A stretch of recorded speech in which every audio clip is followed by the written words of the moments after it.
If ever there was a classic anime, it would surely be Neon Genesis Evangelion. Since before I was born, it has invited controversy from what some consider to be the slapdash ending of the original broadcast, to the waifu wars that have raged for nearly 30 years unabated. If that were merely it, Evangelion would be iconic.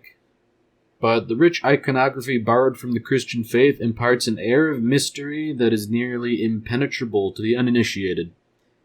To say that one could write a book on Evangelion is at once singularly preposterous and strikingly understandable. Now, while Evangelion is rife with giant robots fighting giant monsters and government conspiracies, I think the most striking thing about it is all the psychological exploration of the characters that takes place. Almost every character is a case study in their own right, but the best examples are likely none other than Shinji Ikari and Asuka Langley Soryu. Shinji Ikari, where do we begin with him? He's the main character for a start, and his issues form the basis of a lot of the interpersonal conflict. As it turns out, Shinji appears to suffer from a massive inferiority complex, whereby, regardless of any relevant facts or evidence, Shinji is riddled by overwhelming feelings of inferiority and incompetence, regardless of whether or not those feelings are actually earned. Realistically, it's not hard to understand why. Shinji is effectively strong-armed into piloting a giant abomination that's barely held in check by steel restraints in order to fight other giant abominations, all of which are capable of destruction on a near-apocalyptic scale. Besides Shinji's inferiority complex, I feel that the most interesting thing about Shinji is how he compares and contrasts to two of the other male characters, Gendo Ikari, his father, and Ryoji Kaji, his co-worker, for want of a better term. In a sense, Shinji is sort of like the overlapping section of a Venn diagram between Gendo and Kaji, as he sort of has traits and tendencies of both of them, but in another sense, Gendo and Kaji each represent a potential outcome for how Shinji could develop as a person. Gendo essentially represents all of Shinji's negative traits if they were to take root and fester as he grew into an adult. This shouldn't be much of a surprise given that Gendo is in fact Shinji's father, and a relatively poor father at that. Rather than act in any meaningful way, Gendo is overly terse with Shinji.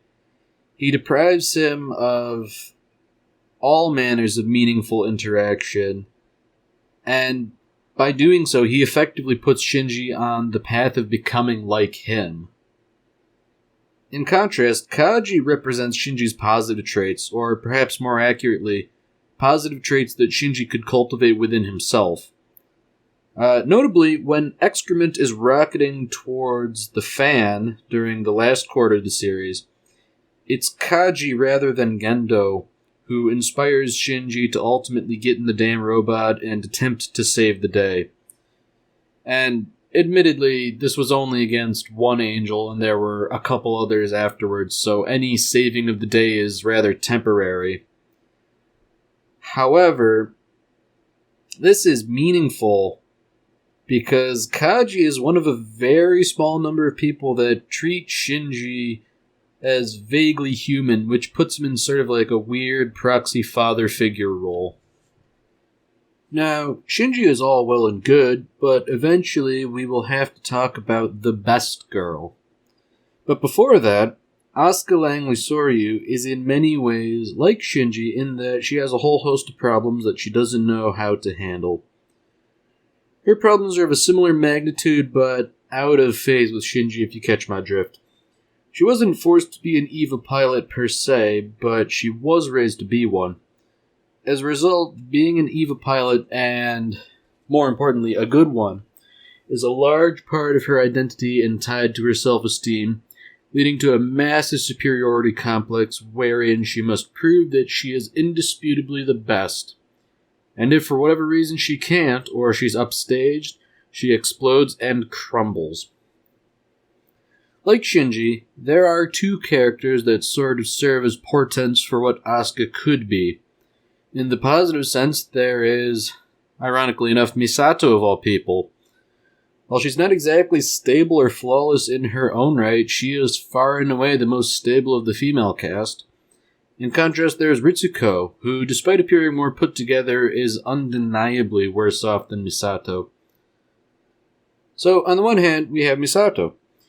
She might still be a hard-drinking party girl years after college ended, and she might be majorly depressed, and she might have a poor relationship with her father and a questionable relationship with Kaji. But despite all of that, she still manages to hold things together at critical junctures. She subjects herself to the inside of a nuclear reactor that's in the process of melting down. And perhaps even more heroically, she acts as a quasi-caretaker for Shinji and later Asuka, the pair of which cause much more friction as a pair than the sum of their parts would suggest. Mind you, she does all of this with an impending apocalypse looming in the background, and while also dealing with esoteric government conspiracies.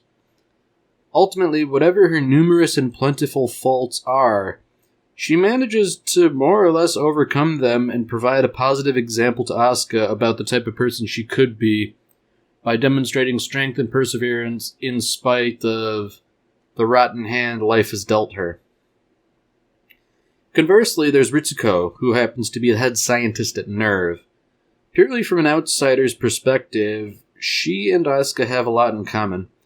Ritsuko's the head scientist at NERV, whereas Asuka's an ace pilot and a prodigy, so in that sense they both share an elevated sense of stature. Both Ritsuko and Asuka have a no-nonsense personality, where they don't suffer fools lightly.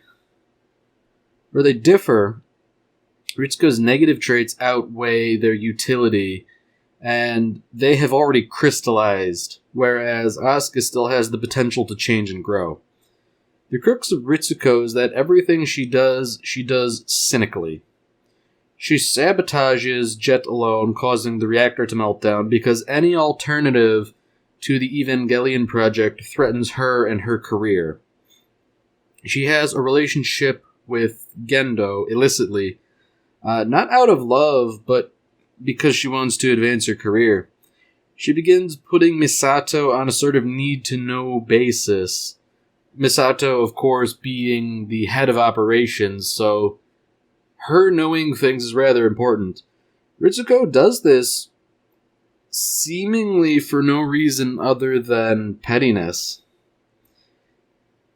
It's not hard to see that Asuka could become the sort of cynical, petty-minded person were she not forced by circumstances to start working out her issues.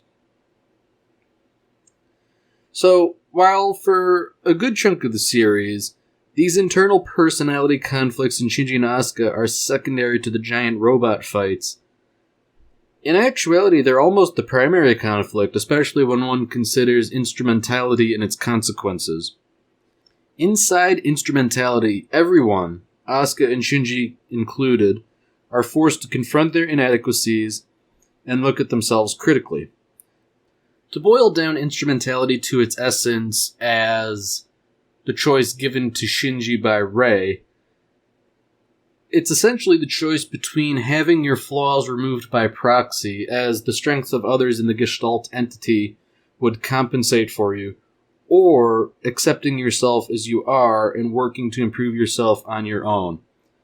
Ultimately, as we see in the conclusion of the television broadcast, and if we consider the film The End of Evangelion, Shinji ultimately decides to reject instrumentality, having come to the conclusion that despite all the suffering that living in the world as an individual entails, it is better than not existing or existing as part of a Gestalt life form.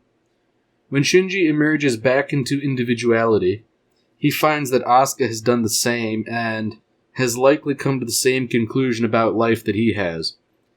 It can be inferred that because they have both emerged from the new primordial soup of LCL fluid, they have, in a sense, worked out all of their problems, or at the very least have resolved to work them out and are now determined to face life in a way that they were not before.